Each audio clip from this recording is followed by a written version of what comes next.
Music is one of the strangest things humans do. People spend thousands of hours listening to it. Entire industries exist because of it. It can make us cry. It can make us feel nostalgic. It can completely change our mood in a matter of seconds. And yet, nobody can explain exactly why music exists. Food helps you survive. Shelter helps you survive. Language helps you survive. Music is different. You can't eat it, you can't build a house with it, and if music disappeared tomorrow, humanity would still be here. So why does every culture on Earth keep inventing it? Why do humans care so much about organized sound?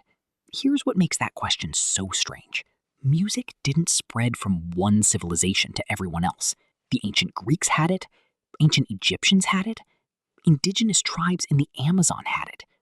Civilizations in China, India, Africa, and the Americas developed it completely independently. Groups that never met each other. Groups that shared no language, no trade, no contact whatsoever. All of them ended up with music. That's not a coincidence. That's a pattern. And patterns like that usually mean something much deeper is going on.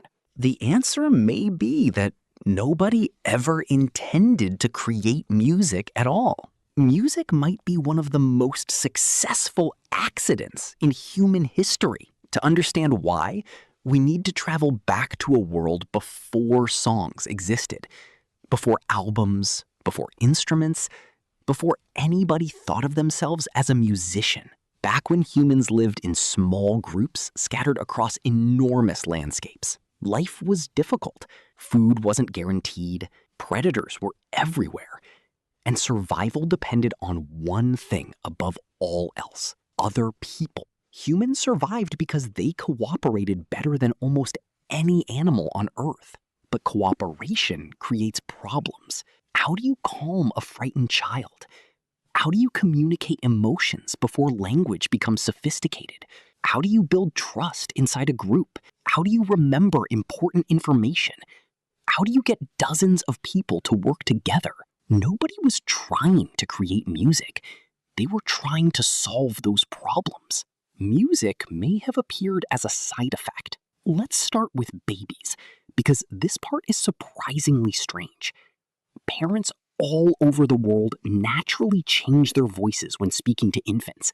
Different countries, different languages, different cultures, yet they often end up doing remarkably similar things. Their voices become softer, the rhythm becomes predictable, the pitch rises and falls dramatically. The speech almost starts sounding like singing, and babies respond to it. Long before infants understand words, they react to rhythm and melody. A gentle voice can calm them. A playful voice can excite them. A lullaby can help them fall asleep. Which means humans were using musical sounds to communicate emotion long before language could do all the work. Nobody calls it music. It's just a parent calming a child. But one small piece of the puzzle is now on the table. Then another piece appears. Imagine sitting around a campfire 50,000 years ago. The hunt is over, the sun has disappeared. Someone starts tapping a stick against a rock. Another person joins in. Then someone adds a simple chant. Soon the entire group is participating. The same rhythm, the same sounds, the same shared experience. At first it seems meaningless, just people making noise around a fire. But something interesting is happening. Scientists have repeatedly found that making music together changes how people feel about one another. Strangers who sing together tend to trust each other more. Groups that move together often become more cooperative. Sometimes even their breathing patterns begin synchronizing. Think about that. A collection of separate individuals can start feeling like a single group simply by making sounds together. Nobody thinks they've invented music. They're building social bonds. But another piece of the puzzle has quietly fallen into place. Then comes a completely different problem: memory. And memory is a bigger challenge than most people realize. Most people struggle to remember what they ate 3 days ago. Yet many can recite songs they haven't heard in years, sometimes decades. Music seems to do something unusual to information. It gives it structure, and structured information is easier for the brain to store. This mattered enormously before writing existed. Imagine discovering which berries are poisonous, or where water can be found during a drought, or the migration route your group follows every year. That knowledge could mean the difference between life and death. The problem was preserving it. You couldn't write it down. You had to remember it. And rhythm turns out to be an excellent storage system. Across the world, ancient cultures repeatedly attached important information to songs, chants, and rhythmic stories. Not because they were trying to create art, because it worked. Music made information harder to forget. Now, another piece of the puzzle appears, and this one involves work. Humans have an unusual relationship with rhythm. You can see it almost everywhere, at concerts, at sporting events, in crowds, even among people simply walking together. Humans naturally synchronize. And synchronization is useful. Centuries ago, sailors discovered this firsthand. When dozens of people had to pull ropes at exactly the same moment, timing mattered. If everyone pulled at different times, the work became harder. So sailors started singing rhythmic work songs. Today, we call them sea shanties.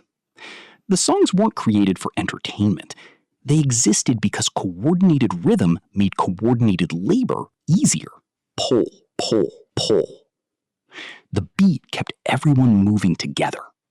The same basic principle appears throughout human history. Farmers, builders, rowers, workers. Again and again, rhythm helps groups coordinate their actions. But here's the really interesting part. Humans don't just respond to rhythm, we enjoy it. Brain scans show that rhythmic patterns activate reward systems deep inside the brain. The thing helping people work together also feels good, which means people keep doing it again and again, generation after generation. And at this point, something fascinating is happening. None of these people are trying to create music. One person is calming a baby. Another is remembering a story. Another is strengthening social bonds. Another is coordinating work. Nobody sees these as the same activity, but they're all using the same ingredients: rhythm, melody, repetition, shared sound. The pieces are slowly coming together, but they haven't fully combined yet. For thousands of generations, these behaviors exist separately. A mother singing to her child in one part of the world. A group chanting around a fire somewhere else. Workers keeping rhythm during a long day of labor. Storytellers using melody to pass down knowledge. Each behavior solving its own problem. Each group unaware of what the others are doing. And yet, all of them are moving toward the same destination without knowing it. Because the human brain is unusually sensitive to all of these things simultaneously. Rhythm, melody, repetition, shared experience. The brain rewards all of them, which means wherever humans are, these behaviors keep appearing, keep spreading, keep combining, until eventually something shifts. The behaviors start merging. A chant gains melody. A lullaby gains rhythm. A work song gains harmony. The pieces that were always connected begin recognizing each other. And what was once scattered and separate starts becoming something unified, something intentional, something greater than the sum of its parts. We know that happened because archaeologists have discovered something remarkable. Musical instruments that are more than 35,000 years old. Some of the oldest known flutes were carved from bird bones and mammoth ivory. Think about what that means. Life was already difficult. Food required constant effort. Survival was never guaranteed. Yet humans were spending precious time creating specialized tools whose only purpose was producing sound. Nobody carves a flute unless sound matters. And by that point, music clearly mattered a lot. Which is what makes music so different from most inventions. Nobody knows who invented it. There was no first musician. No moment when humanity gathered together and decided songs should exist. Music seems to have emerged gradually, a lullaby here, a chant there, a rhythm used during work, a melody that made a story easier to remember. Tiny pieces accumulating across thousands of generations until eventually every culture on Earth possessed some version of the same thing, a system of organized sound capable of transmitting emotion, preserving knowledge, strengthening communities, and coordinating groups. Then humans took it far beyond those original purposes. Music became religion, celebration, entertainment, identity, art. Today, some of the most important moments of our lives happen alongside music.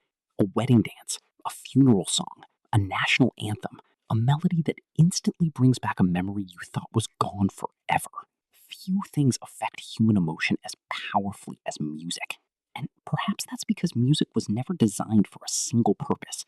It emerged from many human needs at once: the need to communicate, the need to connect, the need to remember, the need to cooperate.